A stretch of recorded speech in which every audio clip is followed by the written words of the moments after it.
Entonces, ese es el problema. Nosotros hemos tenido grandes problemas con el tema de la descentralización, pero más que la descentralización es la autonomía municipal. La autonomía municipal que le permita generar recursos, que le permita generar, hacer lo que hace el municipio de Medellín. ¿Ve? El municipio de Medellín genera sus propios recursos. El municipio de Medellín invierte esos recursos en la comunidad.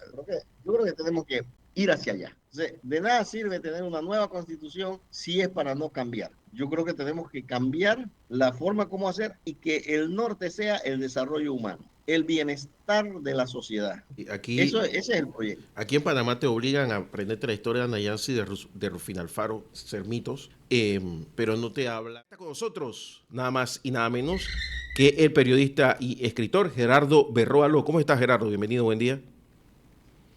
Buenos días, don Guillermo, y buenos días a todos los oyentes de Radio Ancón. Pues aquí, eh, pues un nuevo miércoles. La semana pasada no pude estar con ustedes, eh, pero hoy, bueno, ahí estamos al pie del cañón. Le agradezco mucho, don Gerardo. Bueno, hay varios temas, podemos hablar de temas positivos o negativos, ¿cuál quieres? Digo, para mí no hay positivo ni negativo, para mí Hay hay noticias, temas, hay temas, porque porque, yo veo los problemas como una oportunidad para resolverlos. bueno, es precisamente por ahí donde va. Yo te puedo hablar de lo que pasa en la Asamblea, pero tengo la percepción de que la situación de las comisiones de la Asamblea no le importa a casi nadie, pero sí, lo que estaba hablando hace un momento, estábamos escuchando al ministro de Obras Públicas sobre las licitaciones de puentes que se van a hacer en la ciudad de Panamá, la licitación de la carretera del Café y otras que se adicionan al recondicionamiento de la totalidad de la vía panamericana. Cuando tú escuchas el tamaño de los proyectos y la cantidad de proyectos, te quedas pensando, oye, ¿y qué hacían los de antes? Pues, ¿qué pasaba antes? Porque da la impresión de que nuestra infraestructura está en la lona. Y sí, cuando lo revisas, sí, es así. Entonces, ¿en dónde quedaron esos presupuestos de 26.000 millones, 28.000 millones, 30.000 millones de dólares, año tras año en los últimos 10, 12 años, y que no se notan en la calle y que ahora hay que reparar casi todo? Y don Guillermo, yo sí debo decir algo que la gente olvida, y lo olvida a veces a propósito. El gobierno de Cortizo eh, tuvo que enfrentar una situación muy difícil con respecto a los demás gobiernos. La pandemia fue algo que eh, paralizó la economía totalmente, prácticamente. Entonces, frente a eso, pues habían dos opciones, eh, que era pedir prestado, o dos, sencillamente, pues navegar como había que navegar.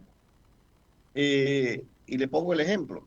En el caso de Nito, empezó a endeudarse y la deuda creció desde los 30 y pico de mil millones de dólares hasta los 56, 55, 54 mil millones de dólares. Hubo alrededor de 20 a 24 mil millones de dólares que se utilizaron literalmente para pagar salario y para mantener la infraestructura, la estructura del funcionariado. Entonces, esa situación la estamos pagando hoy. Eso es real y nosotros no podemos ocultar. Allí no hubo manera de invertir en cuestiones de esto porque el país estaba paralizado. No había forma de salir, no había forma de toda la cuestión. Entonces, obviamente, eso empezó a correrse hacia futuro. O sea, el daño que hubo no es solamente el daño en salud, hubo un daño en cuestiones de mantenimiento de la infraestructura. El, pero si el gobierno de Cortizo no hubiese hecho lo que hizo, vamos a poner el ejemplo del caso que ocurrió en Colombia. En Colombia, para luego recuperar y reactivar la economía, el gobierno lo que hizo fue que hizo una reforma fiscal. Acá el presidente Cortizo lo que hizo fue pedir más dinero y evitar esa reforma fiscal. En Colombia se creó una revolución al extremo que por primera vez la izquierda llega al poder. quizás ese hubiese sido nuestro ejemplo. No es que digo que la izquierda sea mala, pero la izquierda que es la que amenaza con tomar el poder de Panamá es la misma izquierda de Venezuela y la misma izquierda de Cuba, y yo eso no lo quiero. Y eso es lo real. Así que, obviamente, que hay problemas acumulados, muchos problemas acumulados, y que tenemos que empezar a resolver. Nuestro principal problema está en el centralismo. Nosotros tenemos que empezar a darle autonomía a los municipios. Ese dinero que va a invertir el MOP debe dárselo al municipio que lo invierta. Es decir, el MOP acá decide qué carretera voy a construir en mi pueblo de San Félix. O sea, no lo decide la comunidad, lo decide el MOP. Y lo decide cuando le da la gana. ¿Me explico? O sea, para construir un hospital hay que rogarle al ministro de Salud o al presidente de la República. Eso no debe ser. Esto debe ser más cuestiones del propio municipio. Que, hombre, uno sabe a dónde es que le duele. ¿Ve? Entonces, yo creo que esas son las cosas que nosotros tenemos que cambiar y creo que se pueden hacer, se pueden lograr. Igual ocurre con la educación. Con la educación, aquí el centralismo es grande, por más que se diga que no hay centralismo. Hombre, yo no veo a ningún municipio decidiendo si la escuela hay que repararla o no. Hay que pedirle al Ministerio de Educación que la repare. ¿Me explico? Y eso se da cuando a ese funcionario le da la gana. En cambio, si esa cuestión fuese municipal, las cuestiones cambiarían totalmente. Pasa con el tema de salud, pasa con todas. Y aquí hay ejemplos de éxito. La empresa pública de Medellín, por ejemplo, ha logrado tener un municipio exitoso en Colombia. Repliquemos el ejemplo. Que la cuestión es que nosotros no somos tan educados para eso. Se educa a la gente. No significa que porque Estados Unidos perdió el Challenger en un vuelo hacia el espacio, dejó de ir al espacio. Entonces, ese es el problema. Nosotros hemos tenido grandes problemas con el tema de la descentralización, pero más que la descentralización es la autonomía municipal. La autonomía municipal que le permita generar recursos, que le permita hacer lo que hace el municipio de Medellín. ¿Ve? El municipio de Medellín genera su propio recurso. El municipio de Medellín invierte esos recursos en la comunidad. Yo creo que tenemos que ir hacia allá. Sabes, Gerardo, que el problema está en que nosotros ya llegamos a una conclusión. Porque al final del camino, los municipios en Panamá, bueno, primero que todo hay que rehacerlos, porque aquí hay municipios enormes que tienen muy poca población. De hecho, la gran mayoría lo es. Entonces hay que buscar diferentes modelos de descentralización. Yo creo que hacer un solo modelo de descentralización. O sea, la descentralización para Santa Ana no aplica para Cerro Viejo en Chiriquí. ¿Me entiendes? Debe haber diferentes modelos de descentralización, pero con un mismo objetivo. Lo que tú acabas de decir. Que sea el municipio el que rápidamente lleve la infraestructura a sus comunidades. Y que sea la comunidad la que no tenga que estar cerrando la vía panamericana, por ejemplo, para pedir algo. Solamente tiene que ir a la casa municipal, hablar con sus representantes y que funcione. Así debería funcionar. El problema es que cuando se crean los 505 representantes de corregimiento, se crean para que una vez al año avalen lo que la dictadura estaba haciendo y después se crea un mamotreto raro. Entonces quedó los representantes de corregimiento ahí como una figura etérea que no quedó muy clara. Los diputados, que fue un emparapeto ahí que se hizo al final, la Asamblea de Diputados no estaba en la Constitución de 72, y entonces eso no embona, Gerardo, eso no embona. Entonces están los alcaldes, que en muchos casos son cooptados por los diputados. En la mayoría de los circuitos, en la mayoría de los distritos, Gerardo, los diputados hacen de alcalde y de representante, y la población se los exige, porque tienen presupuesto, o por lo menos lo consiguen. Ahí, si tú rompes eso, comienza a verse la descentralización. Pero Sí, corrupción va a haber siempre. lo que pasa es que nosotros tenemos que empezar, no podemos dejarlo en la teoría. Y yo espero que ahora que va a haber una nueva constitución, haciendo el llamado, pues, con conocido como la alfabetización electoral, alfabetización constitucional. Espero que dentro de eso, porque parte de las cuestiones en las que creo es que Panamá tiene que romper con ese centralismo que tenemos. Una de las cosas que tenemos que hacer es que los gobernadores sean electos por votación popular. O sea, el gobernador no debe seguir siendo un funcionario de a dedo del gobierno, pero eso va concatenado con esa descentralización municipal. Lo que pasa es que la autonomía municipal permite que la población participe. Hoy en día no se le permite. La población es un mero espectador que solamente es llamado a participar el día de las elecciones. Entonces, yo creo que sí hay que cambiar. El asunto aquí es que tenemos que hacerlo sí o sí, porque de lo contrario, seguiremos padeciendo los mismos problemas, aunque tengamos una nueva constitución. Mira que la nota esta del Tribunal Electoral que sacó creo que el jueves sobre las defunciones, los nacimientos y los matrimonios estaba pasando sin pena ni gloria. Ayer la trajimos aquí a la tertulia y hablamos bastante del tema. Ya he visto que las televisoras le tomaron algo de cariño a la nota porque es muy importante y va en lo que estamos hablando de la descentralización. Resulta ser que casi el triple de los nacimientos hoy en los últimos 6 meses han sido en Bocas del Toro. Y Herrera y Los Santos están siendo no solamente, ahí no solamente donde están haciendo gente, está siendo abandonada la región de Azuero. Abandonada.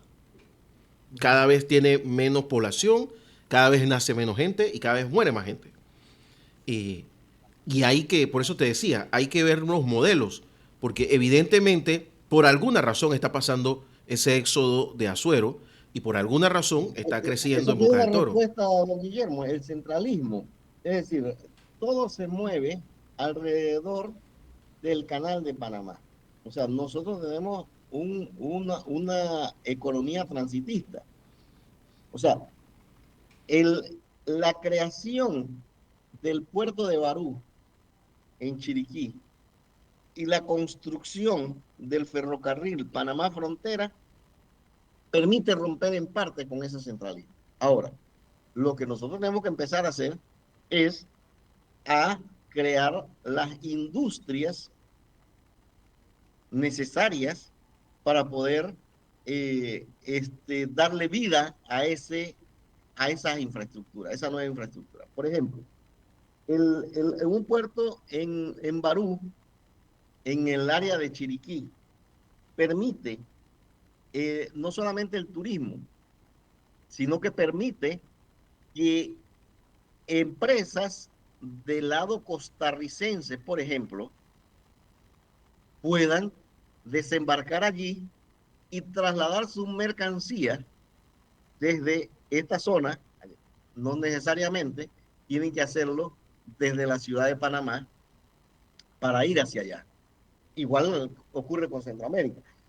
Eh, yo sí estoy viendo, mi estimado Guillermo, que en los 6 países centroamericanos se está dando un fenómeno muy interesante.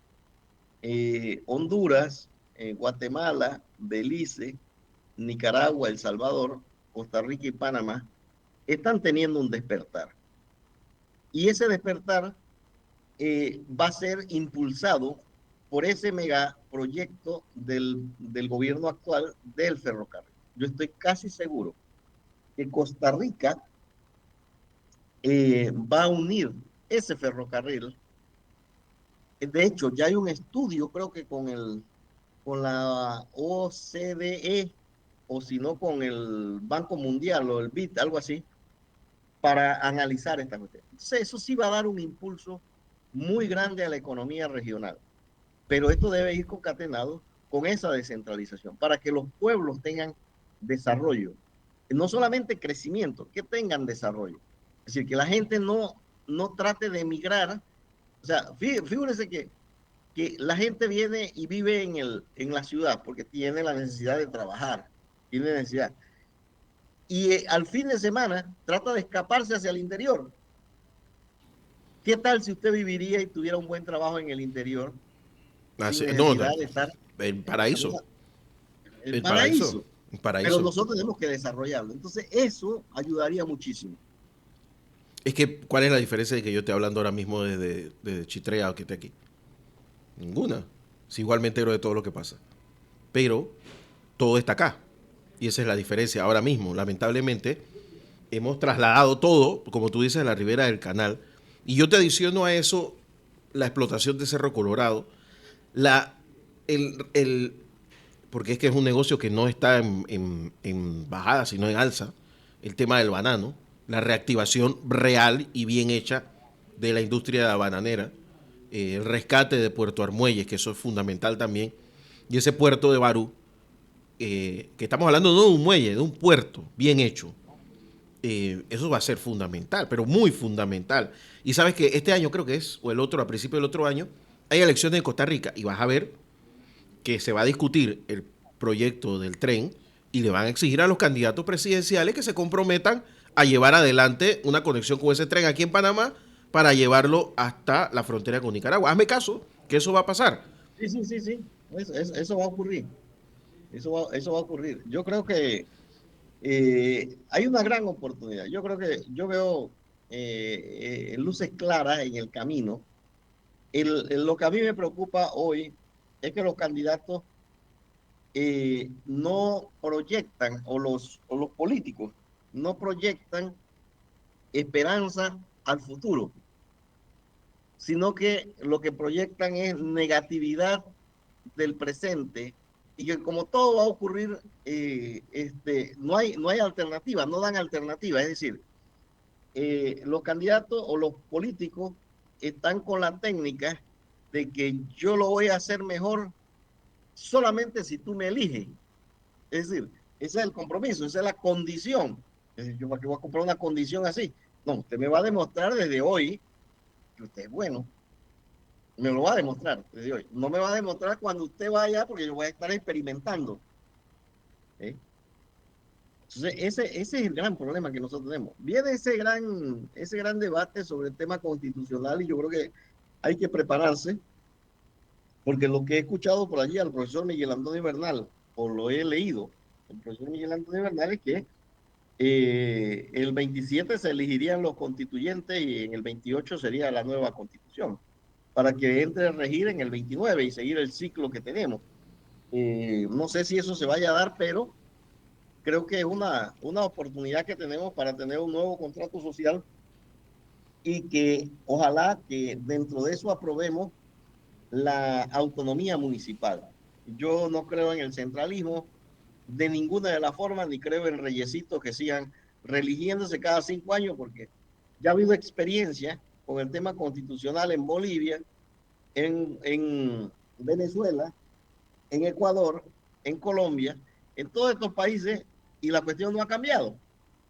Entonces, de nada sirve tener una nueva constitución si es para no cambiar. Yo creo que tenemos que cambiar la forma como hacer y que el norte sea el desarrollo humano, el bienestar de la sociedad. Aquí, Ese es el proyecto. aquí en Panamá te obligan a aprenderte la historia de Nayansi de Rufín Alfaro, que pueden ser mitos, pero no te hablan de comprender la historia de Panamá. Eh, y es fundamental, porque muchísima gente no tiene idea. Yo he escuchado últimamente a mucha gente que dice que hay que hacer con esto de la revocatoria, que hay debe haber un medio término para los diputados. Pero es que aquí lo había. Lo que pasa es que cuando se hace la constitución del 41, se extiende el periodo presidencial y por ahí, por eso se quita esa prerrogativa. Entonces, lo que se hace en la constitución del 46, que el presidente solamente puede estar 4 años. Así que el diputado puede estar 4 años. Cuando vino la reforma del 72, la constitución del 72, se puso a 6 años y no había diputados.